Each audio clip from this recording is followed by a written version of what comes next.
assumptus est in celum, et sedet ad destris Dei.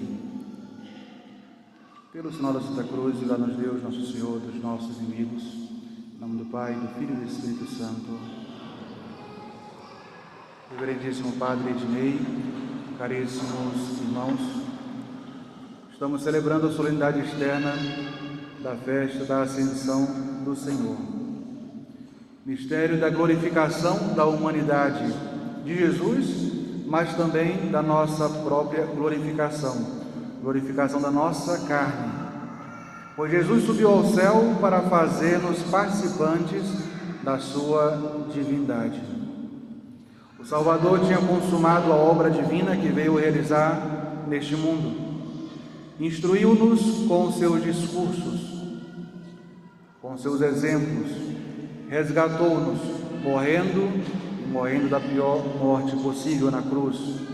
Prestou a Deus, seu Pai, pela sua vida inteira e especialmente pelo seu sacrifício supremo, prestou uma homenagem e adoração de louvor, de ação de graças, dignas da divindade e de tal modo que só Ele podia fazer. Depois de ressuscitar no terceiro dia, durante 40 dias apareceu muitas vezes aos discípulos, falando-lhes a respeito do reino de Deus. E finalmente, no dia de hoje, chegou o momento de terminar a sua carreira terrena, voltando para o seio do Pai Eterno. Quais são as circunstâncias principais do mistério que hoje nós celebramos? Como ouvimos, o Senhor apareceu pela última vez aos seus discípulos reunidos no cenáculo e conduziu-os ao Monte das Oliveiras. Uma vez chegados ali, fez-lhes as últimas recomendações e em seguida os abençoou, elevou-se lentamente aos céus, não por uma força estranha, mas por seu próprio poder, à vista de todos os presentes. Todos os discípulos tinham os olhos fixos em Jesus, mas em certa altura uma nuvem o encobriu, uma nuvem resplandecente o envolveu e o ocultou à vista daqueles homens. É nesse instante que 2 anjos apareceram e disseram aquilo que o Padre repetiu no introito da missa de hoje: homens da Galileia, por que ficais aí parados olhando para o céu? Jesus tinha acabado de dar uma ordem, eles estavam ali maravilhados, olhando, procurando continuar a ver aquela visão que já havia sumido. Este Jesus, diz os anjos, que vós viste subir do meio de vós ao céu, um dia descerá do mesmo modo. Essa frase revela um detalhe interessante. Jesus subiu com as chagas gloriosas, como troféus da sua vitória, e descerá um dia com as mesmas chagas. E é com essas chagas que irá julgar todos os homens. Ora, Jesus não subiu sozinho, mas subiu triunfante. Subiu ao céu acompanhado das almas dos justos, que até então estavam retidas no chamado limbo dos pais. Almas essas que, graças a Ele, vão finalmente gozar da vista de Deus durante toda a eternidade. Cercaram-no milhares de milhões de espíritos celestes que vieram ao encontro do seu Rei, cantando cânticos de ação de graças e de vitória. Aquilo que nós cantamos tantas vezes nos Salmos: abri-vos, ó portas eternas, abri, porque entra agora o Rei da Glória. Sobe Jesus ao céu como homem e não como Deus, pois a sua divindade e a sua imensidade sempre esteve presente nas alturas, ao lado do Pai. Mas agora o Verbo que havia descido e se encarnado, sobe levando a carne humana, sangue humano, osso humano. A humanidade inteira está como que resumida na pessoa divina de nosso Senhor Jesus Cristo. Ele que nunca havia deixado por completo o céu, por causa da sua imensidade, agora volta completamente para o céu, levando triunfante a nossa carne E esse é o primeiro motivo pelo qual devemos nos alegrar. Hoje, sentado à direita de Deus Pai, nós encontramos o próprio homem, Jesus, que além de ser verdadeiro Deus, como verdadeiro homem, já glorificou a nossa carne. Aquilo que Ele quer fazer no fim, com todos os que forem justos e salvos, Ele já fez em si mesmo, em Jesus. Por que é que Jesus sobe aos céus? Seria muito mais fácil se Ele tivesse ficado aqui para governar pessoalmente, visivelmente, fisicamente a sua igreja. Mas Ele sobe, primeiro, para cumprir as profecias que assim o haviam revelado. Deus subiu com júbilo, diz o rei profeta, subiu acima dos céus no Oriente. Deus está acima dos céus e sobre toda a terra está a sua glória. Jesus subiu também para glorificar a sua santa humanidade, carne essa tão terrivelmente estraçalhada, humilhada na sua paixão, perseguida, exposta ao riso e à palhaçada humana.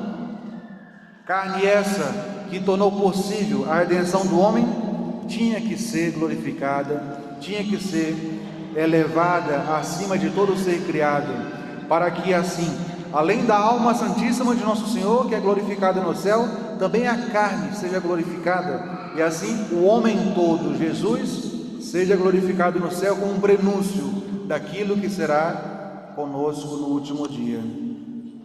E na qualidade de vencedor da morte e do inferno, que agora Jesus vai tomar posse do seu reino e gozar da glória eterna que lhe era devida, em recompensa dos seus trabalhos e dos seus sofrimentos, que só foram possíveis por causa da humanidade, da carne.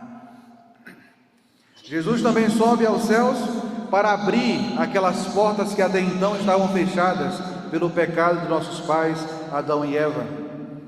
Jesus sobe ao céu para ser também o nosso advogado. Quis subir no dia de hoje levando em seu corpo, não um corpo sarado, curado das feridas, mas levando aquelas 5 chagas gloriosas, que como eram tão terríveis, suspenso na cruz, agora tornaram-se como pedras preciosas. E é com essas pedras preciosas, com essas joias divinas, que nosso Senhor, junto do Pai Eterno, advoga a nosso favor, mostrando constantemente o preço altíssimo que Ele pagou pelo nosso resgate. Sobe ao céu finalmente para enviar a cada um de nós e a sua igreja o Espírito Santo, segundo a promessa que Ele mesmo já havia feito. Se eu não for, o Paráclito, o Espírito Santo, não virá até vós. Mas se eu for, eu o enviarei de junto do Pai. Eu pedirei a meu Pai e Ele vos dará um outro Consolador, a fim de que Ele permaneça convosco eternamente. Este Consolador, caríssimos irmãos, esta vinda divina, já acontecida na história sobre os apóstolos reunidos no cenáculo com Nossa Senhora,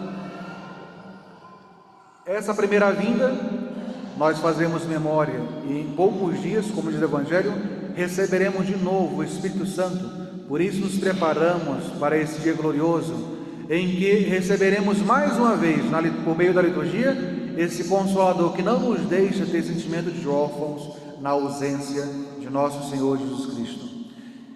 Ora, é pelo Espírito Santo que se completa a obra redentora de nosso Senhor Jesus Cristo. É pelo Espírito Santo que se estabelece a Santa Igreja, que o mundo deve ser convertido. Nós estamos exatamente no tempo em que age o Divino Espírito Santo na história e na Igreja. Quais são os frutos que devemos procurar tirar desse mistério que hoje nós celebramos? Primeiro, devemos nos unir aos apóstolos. Depois da ascensão de Jesus, os apóstolos, obedecendo a ordem de Jesus de não se espalharem, não saírem da cidade, todos eles com sentimento de alegria, de reconhecimento, de amor, mas ao mesmo tempo considerando a fraqueza humana, se reuniram naquela mesma sala em que foi instituído o Santíssimo Sacramento do altar, com Nossa Senhora, e passaram 9 dias em oração. Essa é a mãe de todas as novenas, a novena do Divino Espírito Santo.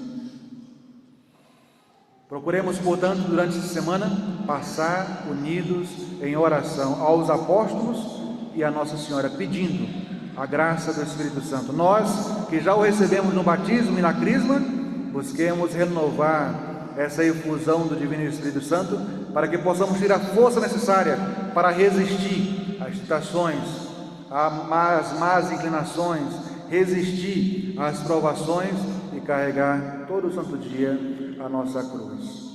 Devemos também desligar os nossos corações da terra, desprezando os bens, as honras, os prazeres deste mundo. Guiemos nossa vida pela vida de Cristo, para que tenhamos como destino a glória que Cristo já possui. Nós estamos neste mundo apenas por um momento, como estrangeiros, como dizia São Paulo, como peregrinos, porque nós somos cidadãos do céu, do paraíso. Estamos aqui embaixo somente de passagem, por isso não vale a pena ligar o nosso coração aos bens, de tal modo que esses bens ocupem um lugar que só pertence a Deus. Devemos também elevar sem cessar os nossos pensamentos, os nossos desejos para o céu. Aquilo que o Padre nos adverte sempre no início da parte principal da missa, no início do cânon: Sursum corda. Elevemos o nosso coração.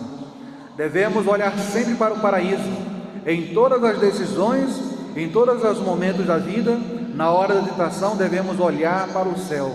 Vale a pena trocar o céu futuro por certos bens, por certos prazeres, por um momento. Adão, num dia de desgraça, foi causa de todos nós fôssemos com ele expulsos do paraíso, mas Jesus veio reabrir essa pátria celeste, até então fechada pelo pecado. Jesus veio mostrar-nos e aplainar o caminho para que aí entremos. Nesse paraíso está o nosso tesouro. Para lá devem convergir todos os nossos afetos e os nossos desejos. Olhemos, sigamos e imitemos nosso Senhor, que nos ensinou pelos seus exemplos e pela sua palavra o verdadeiro meio de chegar ao céu. Quem quiser me seguir, renuncie a si mesmo, tome a sua cruz e siga-me. Agora que nós já passamos pela Semana Santa, já passamos pela parte principal do tempo da Páscoa e já nos preparamos para a festa do Espírito Santo, já sabemos, caríssimos irmãos, que Jesus nos convida a carregar a cruz atrás dele, não porque o destino é a Sexta-feira Santa, é a morte, é o desprezo, é a humilhação, mas porque ele nos convida ao triunfo, que é consequência da Sexta-feira Santa, a ressurreição e a vida eterna. Estas simples palavras dizem tudo, resumindo a santidade em ação, a imolação de si mesmo, a renúncia ao pecado e a todas as más paixões, a fuga do mundo, a generosidade em sofrer aquilo que nosso Senhor nos encomenda, especialmente por aquilo que é próprio do nosso dever de Estado. Numa palavra, esse convite de Jesus: quem quiser me seguir, revela a prática de todas as virtudes. Hoc fac et vives, fazei isto e vivereis. Preparemo-nos como os apóstolos pela oração, pelo recolhimento durante esses dias antes de Pentecostes, para a próxima descida do Espírito Santo. Permaneçamos com os apóstolos e Nossa Senhora, unidos à Virgem Maria, para ela nos alcançar de seu divino esposo uma nova efusão da graça, que seja capaz de nos fazer viver até o fim do ano litúrgico uma vida unida a nosso Senhor, cumprindo sempre a sua santíssima vontade. Que nesta festa da Ascensão o nosso coração transborde de alegria, de reconhecimento para com Deus, nosso Senhor, que nos abriu o céu e o paraíso, dando livre entrada aos santos. Só entra no céu quem for santo.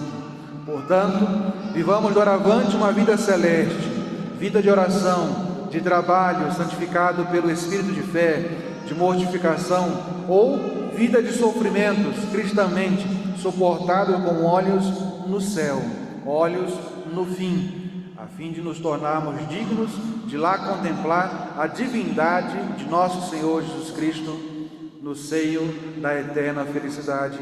Animado pelas palavras que a igreja hoje nos diz, Ele subiu ao céu para nos fazer participantes da sua divindade. Em nome do Pai, do Filho e do Espírito Santo.